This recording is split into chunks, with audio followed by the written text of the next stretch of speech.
Shalom saudara yang dikasihi Tuhan, haleluya. Kita bersyukur hanya tinggal 2 hari lagi kita akan mengakhiri bulan Januari 2025.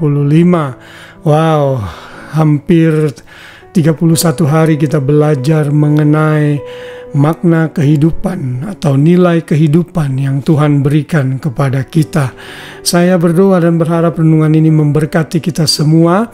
Dan kalau saudara diberkati, bagikan kepada orang lain sehingga orang lain bisa juga menghargai hidup yang Tuhan berikan kepada mereka.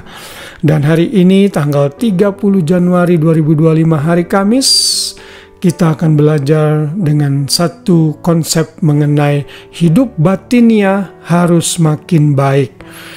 Itu kita ambil ayatnya dalam ayat hafalan kita 2 Korintus 4 ayat 16. Sebab itu kami tidak tawar hati, tetapi meskipun manusia lahiriah kami semakin merosot, namun manusia batinnya kami dibaharui dari hari ke sehari.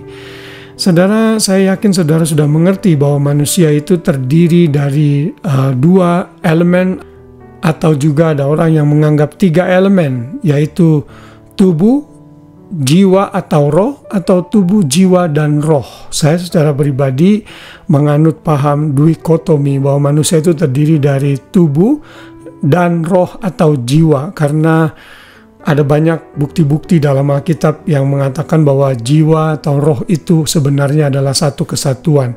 Saya sudah menyampaikan firman Tuhan mengenai konsep ini pada saat saya membahas mengenai manusia di bulan Oktober tahun lalu. Saudara bisa melihat file khotbah saya di bulan Oktober mengenai hal ini di YouTube channel GB Immanuel tentunya.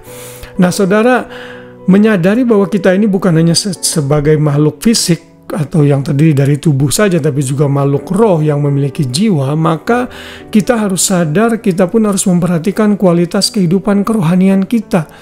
Seringkali kita tidak adil, kita lebih fokus kepada hal yang jasmani. Kita berusaha mungkin menjaga kebugaran tubuh, meletakkan atau memakai krim di muka kita agar terlihat muda, skin treatment dan lain sebagainya agar tetap terlihat fresh. Tapi seringkali kita lupa bahwa kehidupan batiniah kita itu harus makin meningkat. Dan kalau saudara menghargai hidup yang Tuhan berikan kepada kita, kita harus memberikan prioritas untuk memperhatikan juga hidup batiniah kita, kehidupan kerohanian kita. Apakah kita makin hari makin baik dan dibaharui sehari demi hari? Walaupun keadaan batinnya, lahiriah kita itu makin merosot, saudara. Tubuh kita ini makin lama makin menuju kepada kerusakan. Kita mulai sakit-sakitan, tidak kuat, dan banyak kelemahan dalam tubuh kita. Tapi Paulus mengingatkan kita, sekalipun tubuh jasmani kita makin merosot, namun manusia batinnya kita, kerohanian kita harus makin ditingkatkan hari demi hari. Nanti saudara bisa baca dalam 2 Korintus 5 ayat 1-10. Ya, kita baca saja ayat ini. Karena kita tahu bahwa jika kemah tempat kediaman kita di bumi ini dibongkar, Allah telah menyediakan satu tempat kediaman di sorga bagi kita. Suatu tempat kediaman yang kekal yang tidak dibuat oleh tangan manusia. Selama kita di dalam kemah ini, kita mengeluh karena kita rindu mengenakan tempat kediaman sorgawi di atas tempat kediaman kita yang sekarang ini. Sebab dengan demikian kita berpakaian dan tidak kedapatan telanjang. Sebab selama masih diam di dalam kemah ini, kita mengeluh oleh karena beratnya tekanan.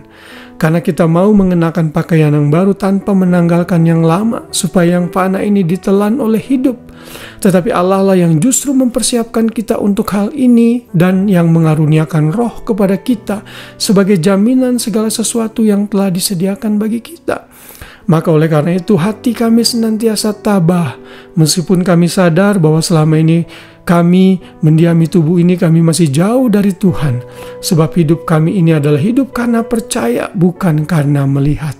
Tetapi hati kami tabah dan terlebih suka kami beralih dari tubuh ini untuk menetap kepada Tuhan.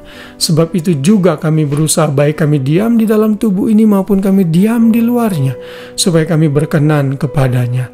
Sebab kita semua harus menghadap takhta pengadilan Kristus, supaya setiap orang memperoleh apa yang patut diterimanya, sesuai dengan yang dilakukannya dalam hidupnya ini, baik ataupun jahat. Semua ayat-ayat ini dalam perikop ini menggambarkan bahwa suatu hari kelak tubuh kita ini akan dibongkar dan selesai. Lalu Tuhan akan memberikan tubuh kemuliaan.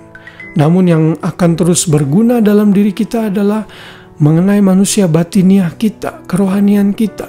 Apakah kita makin dewasa di dalam Tuhan? Dan Tuhan mau agar kita fokus kepada hal-hal yang batiniah ini lebih daripada kepada hal-hal yang bersifat jasmaniah saja. Saudara boleh menjaga kebugaran, menjaga kesehatan, namun juga kesehatan mental dan rohani harus tetap diperhatikan. Inilah caranya kita menghargai hidup kita. Bukan hanya semata-mata yang jasmani, tapi yang batiniah. Kehidupan rohani itu akan nampak bersinar terang di tengah-tengah kegelapan dunia ini. Dan orang akan melihat, wow, kok hidupmu berbeda ya dengan orang lain. Kenapa?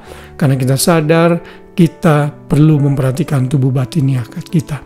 Mendengar renungan seperti ini dan membaca firman Tuhan akan membawa kita mempersiapkan tubuh batiniah kita menjadi pribadi yang lebih baik di hadapan Tuhan dan sesama. Haleluya, kiranya renungan ini mengingatkan kita sebelum kita beristirahat sepanjang malam. Tuhan memberkati, selamat malam dan selamat beristirahat. Shalom.